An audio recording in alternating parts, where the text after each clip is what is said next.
Hello friends, आप देख रहे हैं आपका चैनल शेयर बाजार विद आयुष। और दोस्तों, इस वीडियो में बात करेंगे गंधार ऑयल रिफाइनरी आईपीओ की लिस्टिंग डे स्ट्रैटेजी के बारे में। मतलब कल कितने पर इसकी लिस्टिंग होने की पूरी पूरी संभावना है, ये हम समझने वाले हैं। डेफिनेटली प्रॉफिट एक्सपेक्टेशंस क्या रहेगी, करंट ग्रे मार्केट कितनी है, एंड डेफिनेटली जो इंपॉर्टेंट पॉइंट्स है उनको हम समझेंगे इस वीडियो में। तो वीडियो को देखिएगा पूरा ज़रूर।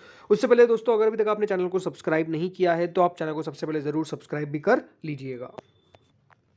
दोस्तों, गंधार ऑयल रिफाइनरी कल ये शेयर बाजार में लिस्ट हो जाएगा और ये कल से एक शेयर कहलाएगा, आईपीओ नहीं। बट बड़ी बात क्या है गंधार ऑयल को लेकर, डेफिनेटली सबसे पहला पॉइंट तो यही है कि ये इशू काफ़ी बढ़िया सब्सक्राइब हुआ था और काफ़ी बड़ा सब्सक्रिप्शन रिसीव किया है। एंड जिनको भी अलॉटमेंट मिला है, सबसे पहले तो आप सबको कॉन्ग्रेचुलेशन, बिकॉज बहुत मुश्किल था इस आईपीओ के अंदर अलॉटमेंट आना। लेकिन अगर आपको आया है तो इसमें कोई डाउट नहीं है, कोई दोहराई नहीं है कि बहुत अच्छा आईपीओ आपको मिल चुका है एंड अच्छी लिस्टिंग की एक्सपेक्टेशंस है। बिल्कुल, ये तो आप शुरुआत से ही जान लीजिए। अब सबसे पहले तो, अगर अभी तक आपके पास शेयर नहीं आए डीमार्ट में तो कोई चिंता ना करें कृपया करके, बिकॉज इसको लेकर मेरे पास काफ़ी कमेंट आते हैं कि सर हमको तो अलॉटमेंट तो लग गया लेकिन अभी तक शेयर ही डीमार्ट में नहीं दिखा रहा है। नहीं दिखा रहा तो कोई दिक्कत वाली बात नहीं है, दिखा देगा वो, कल लिस्टिंग से पहले दिखा देगा। उसको लेकर कोई चिंता मत करिएगा।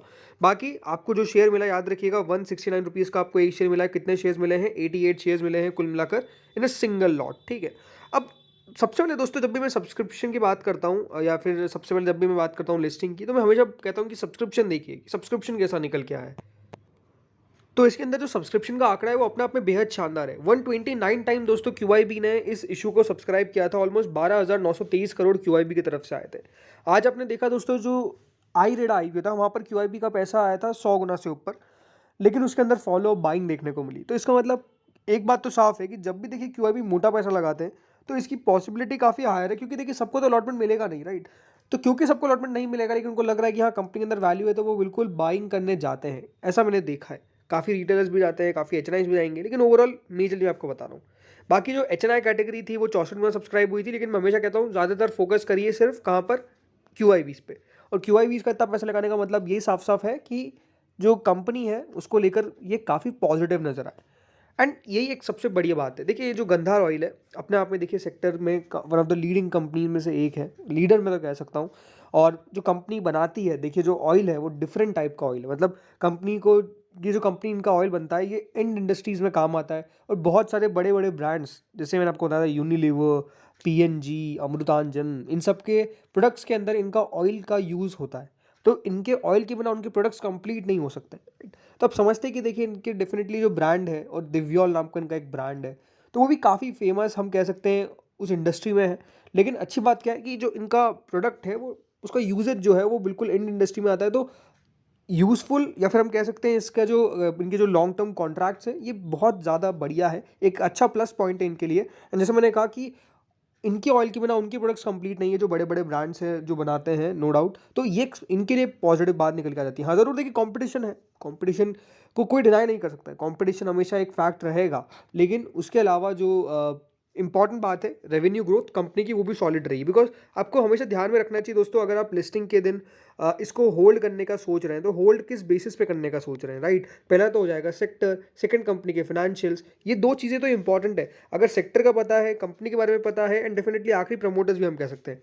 तो ये तीन मेजर चीज़ें हैं ना, कि यहाँ पर किस तरीके का कंपनी का काम है, प्रमोटर्स क्या स्ट्रॉन्ग बैकग्राउंड के हैं या फिर क्या बढ़िया लगातार करते आ रहे हैं। दूसरी बात, कंपनी के फाइनेंशियल्स क्या वीक है या फिर बहुत स्ट्रॉन्ग है। और डेफिनेटली सेक्टर क्या यहाँ से ग्रो कर सकता है या फिर नहीं करेगा। ये तीन इंपॉर्टेंट पॉइंट्स आपको पता होने चाहिए। इसके बारे में आगे बात करेंगे, लेकिन सबसे पहले बात कर लेते हैं ग्रे मार्केट की एक्सपेक्टेशन क्या है लिस्टिंग को लेकर।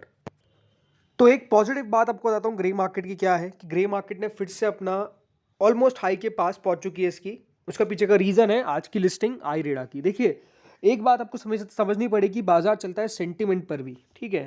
फंडामेंटल्स पे चलता ही चलता है, लेकिन शॉर्ट टर्म में सेंटिमेंट बहुत इंपॉर्टेंट होता है। और आज जिस तरीके से लिस्टिंग होती है आई रेडा की, वो कोई भी डाउट नहीं है उसके अंदर कि जो लिस्टिंग हुई वो इतनी शानदार हुई कि कोई एक्सपेक्ट नहीं कर सकता था। और उसके बाद जो फॉलो अप बाइंग आई वो बहुत ज़्यादा शानदार थी, इसमें भी कोई दोहराई नहीं है। लेकिन इसके कारण हुआ क्या, वो आईपीओ जो दोस्तों लिस्ट होने वाले हैं उनके अंदर भी एक पॉजिटिव सेंटीमेंट सा क्रिएट होने लग गया। एंड इसीलिए दोस्तों, अगर आप देखेंगे इसकी जो ग्रे मार्केट है वो 73 है, कल कितनी हो गई थी 65, उससे पहले 68, यानी एक डिक्लाइनिंग ट्रेंड पे चली गई थी। लेकिन आज अचानक से दोस्तों वो जो लिस्टिंग हुई उसके कारण यहाँ पर भी आपको जो बाइंग है वो देखने को मिल रही है। तो एक पॉजिटिव बात जो आपके हक में जाती है वो है दोस्तों ग्रे मार्केट का बढ़ना। अब ग्रे मार्केट बता रहा है कि 169 का शेयर 242 पे लिस्ट होगा, ऑलमोस्ट 43% का लिस्टिंग एस्टिमेट होगा। यानी 43.2% का मतलब है आपको 6,424 रुपये का मुनाफा पर लॉट, 6,424 रुपये का मुनाफा पर लॉट आपको होने की एक्सपेक्टेशंस है। इस तरीके का दोस्तों जो ग्रे मार्केट है वो संकेत दे रहा है। देखिए ग्रे मार्केट ने जो हाई लगाया वो है ऑलमोस्ट 75 रुपीज़ का, 2 रुपये नीचे। तो अगर मैं उसको भी लेके चल लेता हूँ बाय एंड लार्ज कि 75 रुपीज़ का आपको पर लॉट फ़ायदा हो जाएगा, 88 शेयर्स है आपके पास कुल मिला के, तो 6,600 बनता है।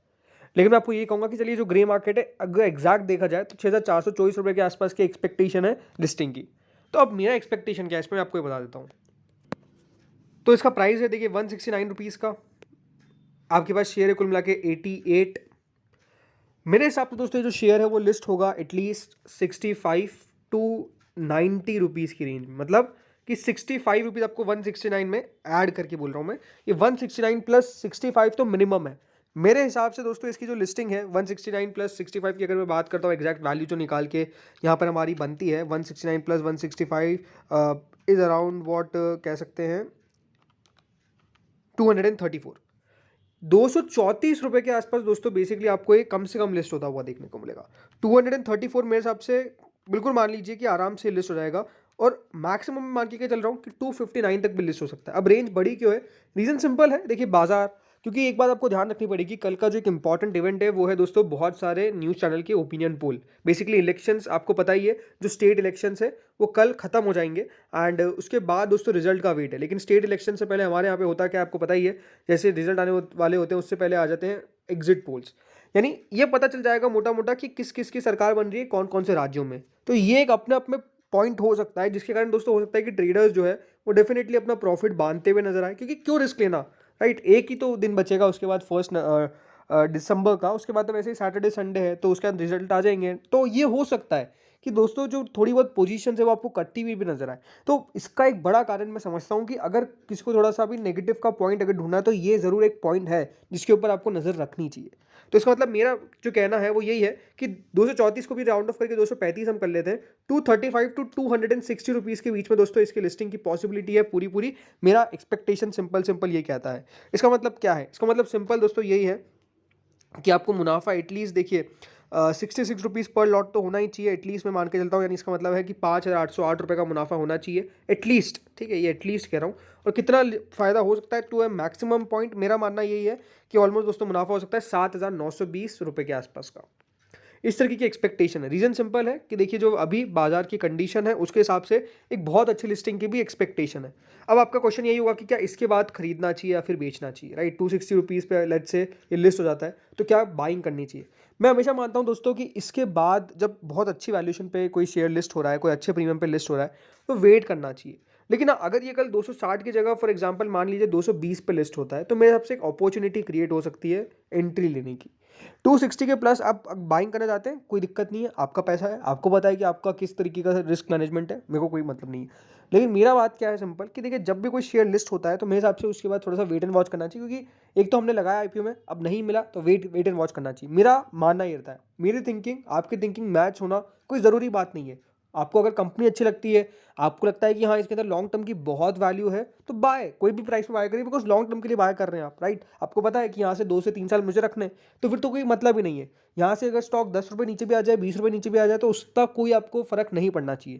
अगर आप शॉर्ट टर्म के ट्रेडर हैं या फिर आप सोचते हैं कि नहीं मैं शॉर्ट टर्म में पैसा बनाना चाहता हूँ तो वेट एंड वॉच कर लीजिए। अगर 260 रुपीज़ पर लिस्ट होता है या फिर कहूँ मैं 250 रुपये के ऊपर लिस्ट होता है तो कॉन्फिडेंस नहीं आता है बाइंग करने में कि अच्छा खासा वैल्यूएशन पे लिस्ट हो चुका है, अच्छे खासे प्रीमियम पे लिस्ट हो चुका है, अब इससे ऊपर कितना जाएगा, राइट। हो देखिए लिस्टिंग के दिन होता क्या है ना कि बहुत बायर्स आपको आते हुए देखने को मिलते हैं, लोग डेफिनेटली ज़्यादा इंटरेस्ट लेते हैं उस पर्टिकुलर स्टॉक के अंदर, तो स्टॉक ऊपर भी चला जाता है बट बहुत बार उल्टा भी होता है, बहुत बार नीचे भी आ जाता है। तो इस बात का भी आपको खास तौर पर ध्यान रखना है, मैं यही कहूँगा। बाकी ठीक है, कंपनी जैसे मैंने कहा बुरी नहीं है, अगर आप लॉन्ग टर्म के हिसाब से रखना चाहे, आपको अगर आईपीओ अलॉट हुआ है, मैं यही कहूँगा लॉन्ग टर्म के लिए अच्छी कंपनी है। बट अगेन लॉन्ग टर्म का मतलब ये नहीं होता है कि 3 साल आपको देखना ही नहीं है कंपनी को। लॉन्ग टर्म का मतलब सिंपल ये होता है कि कंपनी को भी देखते रहना है कि हाँ कंपनी के क्वार्टरली रिजल्ट्स किस तरीके आ रहे हैं। एक क्वार्टर का रिजल्ट अगर खराब निकल के आता है तो कंपनी को मैं हमेशा कहता हूँ कि बुरा नहीं मानना चाहिए, 2-3 क्वार्टर रिजल्ट देखिए, अगर बहुत ही खराब आ रहे हैं तो फिर डेफिनेटली आपको पता ही है कि आपको करना क्या है, राइट? तो आपका व्यू सिंपल है, अगर आपने सिर्फ लिस्टिंग गेन के हिसाब से लगाया तो अच्छा खासा कल अगर मुनाफा हो तो बांध लेने का, उसमें कोई प्रॉब्लम नहीं है। मैं हमेशा कहता हूँ कि देखिए जो भी लेवल पे लिस्ट होगा उससे 5% का, या मतलब जो भी हाई लगता है, फॉर एग्जांपल मान लीजिए कल 250 पे लिस्ट होता है और 260 पे हाई लग जाता है, तो 260 को पकड़ के आप 5% का अपना एक स्टॉप लॉस लगा लीजिए कि हाँ इसके नीचे अगर जाएगा तो मैं बेच डालूंगा। इस तरीके का स्ट्रैटेजी बेसिकली मैं अपनाता हूँ खुद, अगर मैं सिर्फ लिस्टिंग डे के दिन अपना शेयर निकालना है। तो होपफुली आपको समझ में आया होगा कि मैं क्या करता हूँ एंड डेफिनेटली मेरी एक्सपेक्टेशन क्या है। बाकी आप लोग आपकी एक्सपेक्टेशन बताइए, आपको क्या लगता है? अपनी एक्सपेक्टेशन को कमेंट डाउन करिए एंड डेफिनेटली बताइए कि आपको कौन से लेवल पर इसकी लिस्टिंग होती हुई नजर आती है। इस वीडियो में इतना ही था। Thank you friends for watching this.